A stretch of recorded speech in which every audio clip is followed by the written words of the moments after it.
de Dieu. En tant que serviteur de Dieu, vous serez voué de traverser par le pont là et arriver dans le royaume des cieux. Pourquoi, cher enfant de Dieu, je ne vais pas entrer en profondeur sur le terme, sur l'enseignement des anges. Ça va nous donner l'occasion. Nous allons parler sur ça. C'est pourquoi l'endroit où Jacob était arrêté pendant la nuit était en réalité le mont Moria. Et le futur emplacement là où se trouvait le temple de Jérusalem. Cette échelle représente le pont entre le ciel et la terre. L'échelle de Jacob nous montre quoi? Il nous montre comment Dieu a renversé les péchés du monde, les péchés de l'homme, symbolisé par les tours de Babel. Dieu aussi avait renversé les péchés de Jacob. Pour qu'à partir de ce jour-là, Jacob abandonne ses anciennes pensées, être ennemi des autres, chercher à s'accaparer la bénédiction des autres. Que la seule source de bénédiction est l'éternel des armées. Pourquoi tu es l'enfant de Dieu? Quand notre Seigneur Dieu a dit que le monde est dans l'obscurité, le monde est dans la persécution, le monde est dans le trouble infini, il nous a envoyé le maître de la vie, Jésus-Christ de Nazareth, afin que quiconque croit en lui, qu'il ne périsse point. Parce que ce jour-là, quand Jacob a vu les merveilles, je voulais lui montrer que le seul protecteur de ta vie c'est moi. Le seul gardien c'est moi. Même si tu fouilles, ce n'est pas ton oncle qui peut te protéger. Parce que je peux donner la force, parce que Dieu aussi donne la force aux ennemis. Mais si tu tournes tes regards vers moi, ce jour-là, Jacob ne voyait plus autre chose. Il voyait que les saints qui montaient. Tu vois quoi?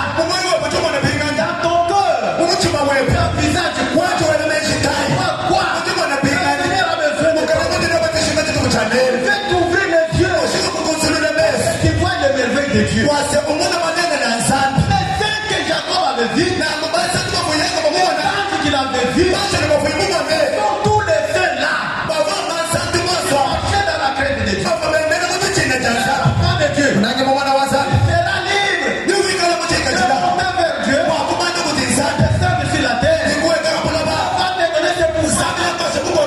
Que lui-même dit aux disciples, tout pouvoir m'a été donné. Pouvoir. Celui qui vient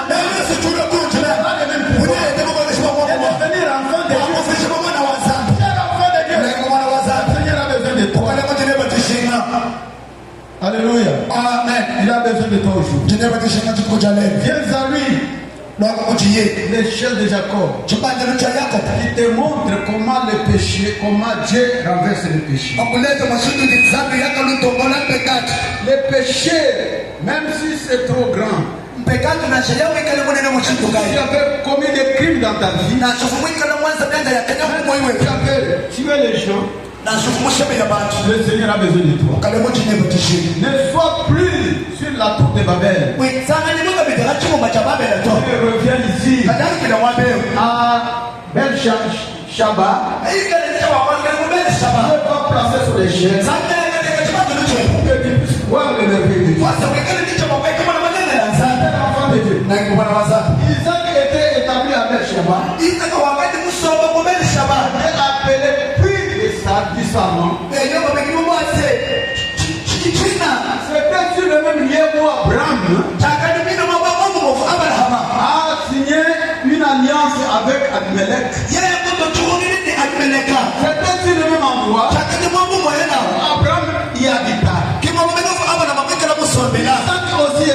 même endroit. Était sur le même endroit. Dans le désert, où l'Éternel est apparu à Agar. Quand il était dans la fuite de Sarah. Était sur le même endroit. Où Dieu a donné un partage à Agar. L'héritage de convenait. Le même endroit. Siméon a eu aussi un héritage. C'était sur le même endroit où les fils de Samuel furent jugés. Et même fils jugeaient aussi les autres. C'était sur le même endroit où Élie se réfugia. Et quand il était nourri par les pauvres, notre Dieu est annoncé. C'est un Dieu de miracles. Aujourd'hui, il te retrouve sur quel endroit pour que tu puisses rencontrer les hommes. Nous parlons de la rencontre du Seigneur. Tu as déjà rencontré les hommes. Sache les lieux où tu peux te placer.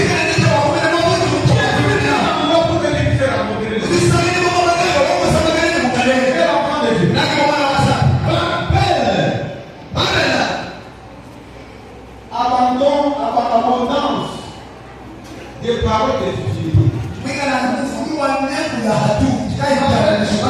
Babel, qui signifie aussi confusion. La même situation avec Babylone. Vous voyez Babylone. Vous êtes sur quel endroit? Vous êtes dans quelle attitude? Dans l'attitude de confusion. C'est pourquoi au verset 19 de Genèse, le 8, en raison de la vision nocturne de Jacob, Bethel devint un des lieux les plus significatifs.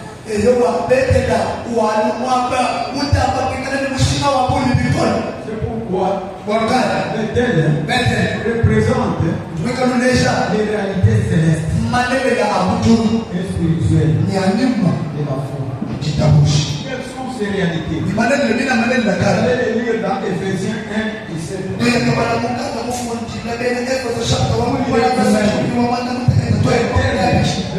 Bethel représente les réalités célestes. Alléluia. Amen. Les réalités spirituelles et célestes. C'est ce que signifie Bethel. Je lui avons donné la signification des confusions.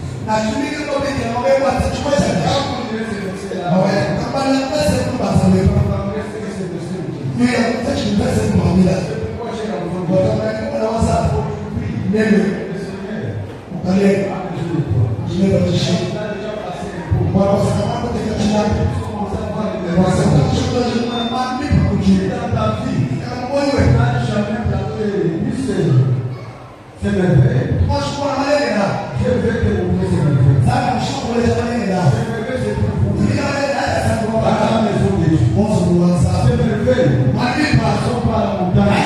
C'est merveilleux. Passons pas chez le prophète. C'est merveilleux. Passons pas chez le prophète. Aujourd'hui, ils sont détournés par beaucoup de gens. Et que j'annonce l'évangile. Je commence à me dire, je deviens votre père.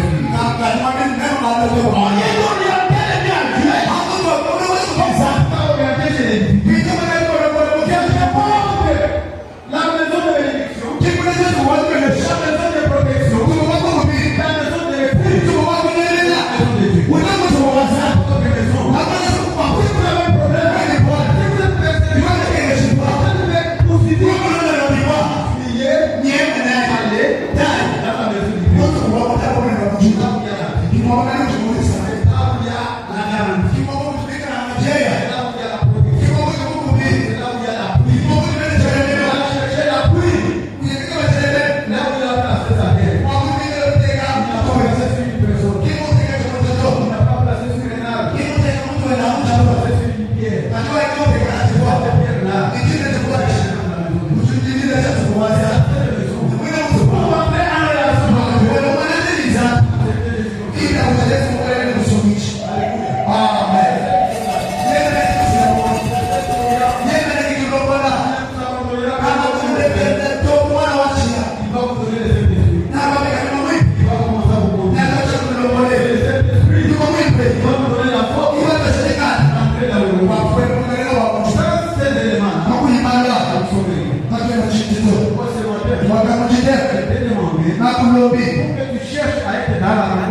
But we